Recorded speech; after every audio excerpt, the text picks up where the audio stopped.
अक्सर ऐसा होता है ना कि हम अपनी बीमारी का इलाज भी खुद ही ढूंढने लगते हैं। अच्छा, आपके साथ ऐसा कभी हुआ है क्या कि आपको तेज चक्कर आया और किसी ने बोल दिया कि तो कमजोरी की वजह से होगा, शायद नींद पूरी नहीं होगी, या फिर तुमने दोपहर को कुछ खाया नहीं होगा, और फिर हम डॉक्टर को कंसल्ट नहीं करते हैं। चक्कर आने पर भी डॉक्टर को कंसल्ट करना चाहिए क्योंकि ये एक बड़ी बीमारी बन सकता है। और आज उसी पर चर्चा करने के लिए हमारे साथ जी मनी हेल्थ शो में जुड़ रहे हैं कटक उड़ीसा से डॉक्टर अरुण कुमार आचार्य, जो कि एक न्यूरोलॉजिस्ट है, पिछले 12 साल से प्रैक्टिस कर रहे हैं, मैनेजिंग डायरेक्टर हैं रुद्र हॉस्पिटल कटक उड़ीसा से। डॉक्टर अरुण, आपका बहुत बहुत स्वागत है। जी जी, thank you. So doctor Arun, जैसे कि आज मैंने तो एक लक्षण ही बताया है, चक्कर आना, और अधिकतर इसे इग्नोर कर दिया जाता है, नजरअंदाज कर दिया जाता है, और ब्रेन स्ट्रोक में भी ऐसा ही होता है। तो हमारे जितने व्यूअर्स हैं, आप उन्हें ये बताइए कि ब्रेन स्ट्रोक क्या होता है एंड इसकी वजह क्या है। जी, वेलकम। ब्रेन स्ट्रोक होता है आपका दो तरीका का, एक होता है हेमरेज, दूसरा होता है थ्रोम्बोटिक। हाई ब्लड प्रेशर और डायबिटीज के कारण और ज्यादातर टेंशन, नींद ना होना, ऐसे कारण से, उम्र ज्यादा होने से आपको ब्रेन स्ट्रोक होता है। जिन्होंने ब्लड प्रेशर और डायबिटीज रेगुलर जांच नहीं करते हैं, सडन उनका ज्यादा होके मस्तिष्क में आघात आ जाता है, जिसके कारण उसके अंदर ब्लीडिंग होके ब्रेन स्ट्रोक होता है। तो सर, ब्रेन स्ट्रोक में ऐसे चक्कर आते हैं और बंदा अनकॉन्शियस हो जाता है, बेहोश हो जाता है। जी, अगर ब्लीडिंग ज्यादा होता है तो चक्कर आके आदमी नीचे गिर जाता है और अनकॉन्शियस हो जाता है। उसी का कारण हम स्कैन और एमआरआई जैसे हमारा इन्वेस्टिगेशन है, उसको करने के बाद हमें पता चलता है कि मस्तिष्क में कौन से कारण के ये शुरू हुआ है, ब्रेन स्ट्रोक किसी कारण से हुआ है, जो चक्कर देके नीचे गिर जाते हैं। अच्छा डॉक्टर अरुण, फॉर एग्जाम्पल, क्या ये सबसे पहले तो क्या यंग लोगों को भी ब्रेन स्ट्रोक की समस्या रहती है, या उनका चक्कर आना वो कुछ और कारण की वजह से होता है? जी, यंग लोगों के लिए ब्रेन स्ट्रोक कम होता है। उनको चक्कर आना ब्रेन स्ट्रोक के कारण भी होता है, कभी कभी दूसरे कारण जैसे सर्वाइकल स्पॉन्डिलोसिस होता है, या फिर नींद से ज्यादा देर काम करते के बाद माने नहीं सोएंगे फिर भी उनको चक्कर आता है, वीकनेस के कारण भी गिर जाते हैं। ब्रेन स्ट्रोक अक्सर 40-45 उम्र के बाद ज्यादा होता है, that is due to high blood pressure and diabetes. And sir, जिनको बार बार चक्कर आने की समस्या है, तो आप उनको एडवाइस करेंगे कि उनको डॉक्टर को दिखाना चाहिए रूल आउट करने के लिए कि ब्रेन स्ट्रोक है या नहीं? जी जी जी, चक्कर अगर लोगों को ज्यादा आता है और बार बार गिर जाते हैं, उनको तुरंत इलाज करने के लिए डॉक्टर को दिखाना चाहिए और सर का टेस्ट करवाना चाहिए। आजकल फैसिलिटी है, लोगों का ब्रेन स्कैन होता है, उसको करना चाहिए, so that you must rule out there is a stroke और नॉट। ओके। अच्छा, आपने बताया 40-45 के बाद ब्रेन स्ट्रोक की समस्या होती है, तो सर एक बात बताइए, जो ये अनुभव कर रहा है, तो ब्रेन स्ट्रोक आने से पहले उसे क्या महसूस होता है? कैन समबडी फील कि the brain stroke is coming, और कैसे उससे बचा जाए?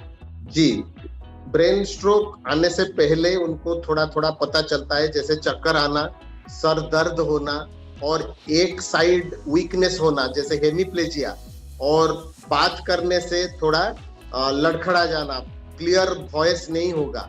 अच्छा। चलने में थोड़ा दिक्कत होगा, एक साइड वीक रहेगा, एक पावर कम हो जाएगा, जिसको हेमिप्लेजिया बोलते हैं। ये सब पहले से अगर महसूस हो रहा है तो पता चलेगा कि ही और she is going to have a stroke inside the brain.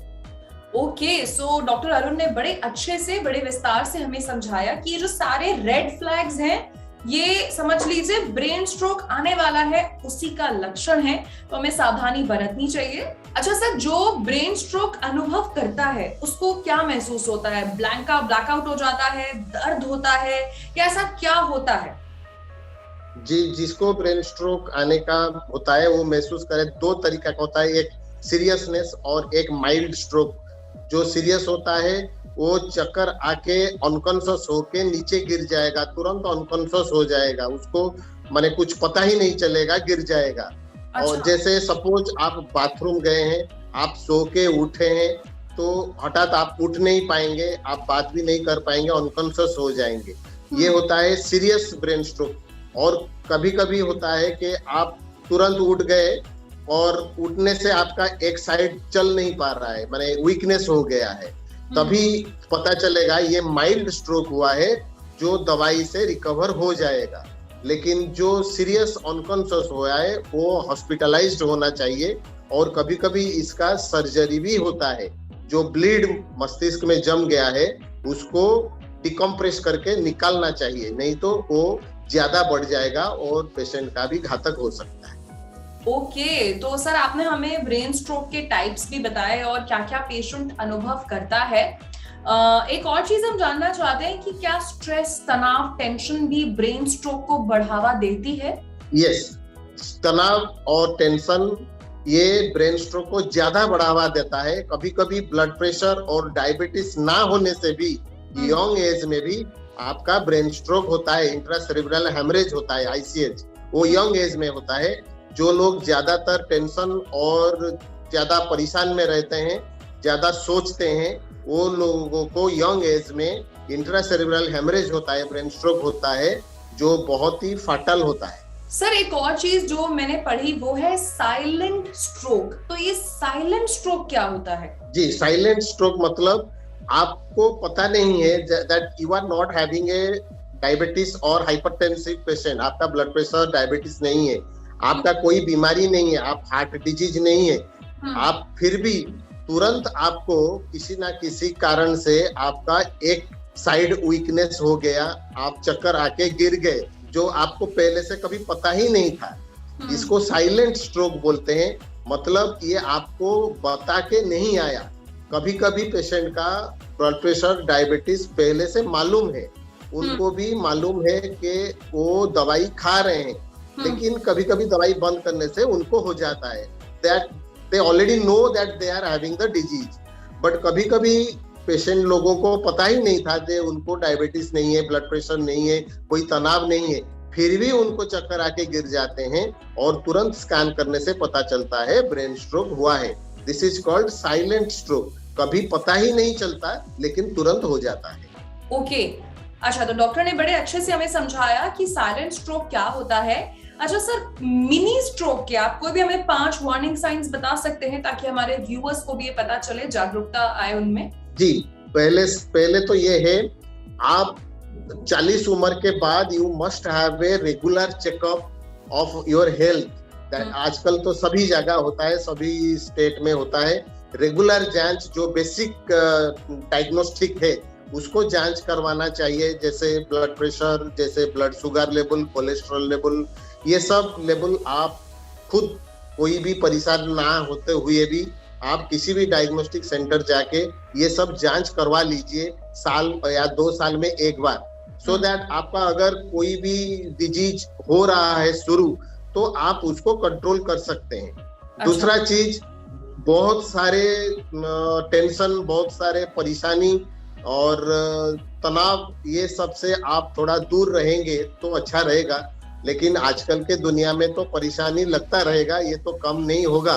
फिर भी उसी के अंदर आप टाइम निकाल के, तो उसको क्या करना है, आपको योगा करना है और यू मस्ट हैव काम और ध्यान भी करना है। जैसे you must release the stress, otherwise क्या होगा ना, आपका खुद का ब्लड प्रेशर खुद में ऑटोमेटिकली ब्रेन में एक ब्लीड हो जाएगा।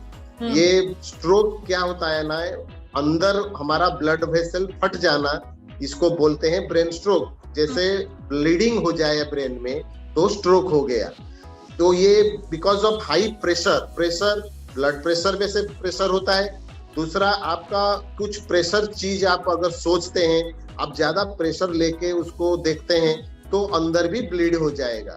इसीलिए आप ध्यान से रेगुलर चेकअप करवाना चाहिए रोज, और जितना हो सके स्ट्रेस, तनाव से दूर रहना चाहिए। कोशिश करेंगे कितना रह सकते हैं आप, ये आपके ऊपर डिपेंड करता है। तो यहाँ पर डॉक्टर अरुण ने हमें सलाह दी है कि स्ट्रेस को तो बिल्कुल बाय बाय कर दीजिए, क्योंकि स्ट्रेस एग्रीवेट करता है ऐसे। तो सर, हमने प्रॉब्लम के बारे में जाना, कैसे डायग्नोस होता है वो भी आपने बताया। अब हमें कुछ ट्रीटमेंट और प्रिवेंशन के बारे में बताइए कि क्या जिसको ब्रेन स्ट्रोक रहता है उसे लाइफ लॉन्ग दवाई खानी पड़ती है, या फिर इसे कैसे और प्रिवेंट किया जा सकता है?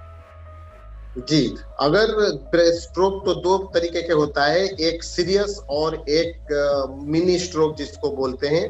जो सीरियस होते हैं वो तो तुरंत हॉस्पिटलाइज्ड होते हैं, उनको वेंटिलेटर सपोर्ट से रखते हैं, कभी कभी सर्जरी भी करना पड़ता है। इन लोगों का दवाई बहुत लोगों के लिए लाइफ लॉन्ग खाना पड़ता है, because they will stay in A vegetative state में जो है उनको लाइफ लॉन्ग दवाई खाना पड़ता है। जिन लोगों को मिनी स्ट्रोक हुआ है, शुरू से उनको पता चल जाता है, वो कारण ही ढूंढ लेंगे ब्रेन का स्कैन करके और शुगर लेवल देख के। जो दवाई उनको डॉक्टर साहब ने दिए होंगे वो रेगुलर खाना पड़ता है और फिजियोथेरेपी करना पड़ता है। फिजियोथेरेपी मतलब एक्सरसाइज। और स्ट्रोक में एक साइड आपका शरीर का हाथ से लेके पैर तक, सर से लेके पैर तक दुर्बल होता है दूसरे अंग से, तो उसी को आपको इम्प्रूव करना पड़ेगा। वो फिजियोथेरेपी ही करते हैं उसको इम्प्रूव करने के लिए। जैसे सपोज आपका बाएं हाथ वीक है, दाहिने हाथ से बाएं हाथ का ऊपर उठाते हैं। अच्छा। इसी तरह आपको फिजियोथेरेपी एक्सरसाइज बहुत ही जरूरी है, जो शुरू से स्ट्रोक के कारण होंगे। और दवाई, जो ब्रेन का जो अंग नष्ट होता है उसको दवाई से रिकवर हो जाता है। इसलिए आपको 6 महीना से 1 साल के अंदर आप 100% रिकवर करेंगे। कोई फटाल नहीं है, सारे जीवन के लिए आपको दवाई खाने का जरूरत भी नहीं। ओके, सो यहाँ पर डॉक्टर अरुण ने बड़े अच्छे से हमें समझाया कि हाँ, कुछ सिलेक्टेड पेशेंट्स को दवाई खानी भी पड़ती है क्योंकि बीमारी गंभीर रूप ले लेती है। सो doctor Arun, thank you so much. आप हमारे जी मनी हेल्थ शो में जुड़े और आपने ब्रेन स्ट्रोक पर, मतलब एक ऐसा टॉपिक है जिसपे लोगों को ज्यादा नॉलेज नहीं है, लेकिन आई एम श्योर आज के शो के बाद नॉलेज हो गई होगी। So thank you so much for joining us. Thank you very much. तो ये थे डॉक्टर अरुण, जिन्होंने हमें ब्रेन स्ट्रोक के बारे में बताया। और जी मनी हेल्थ शो पर हम आपको पैन इंडिया डॉक्टर से मिलवाते हैं, मेडिकल एक्सपर्ट्स और सुपर स्पेशलिस्ट, ताकि आपको सही राय मिले। तो अगली बार कभी चक्कर आए या फिर चक्कर आने की फ्रीक्वेंसी ज्यादा हो तो उसे इग्नोर मत करिएगा, डॉक्टर को जरूर दिखाइएगा। इसी के साथ मैं नेहा बजाज लेती हूँ आपसे इजाजत। मिलूंगी आपसे एक नए वीडियो में नए मेडिकल एक्सपर्ट के साथ। तब तक के लिए आप अपनी सेहत का ख्याल रखिए, खुद से दवाइयां मत लीजिए, और हाँ, हमारा शो जरूर देखते रहिए जिसका नाम है Zee money health show. Bye bye.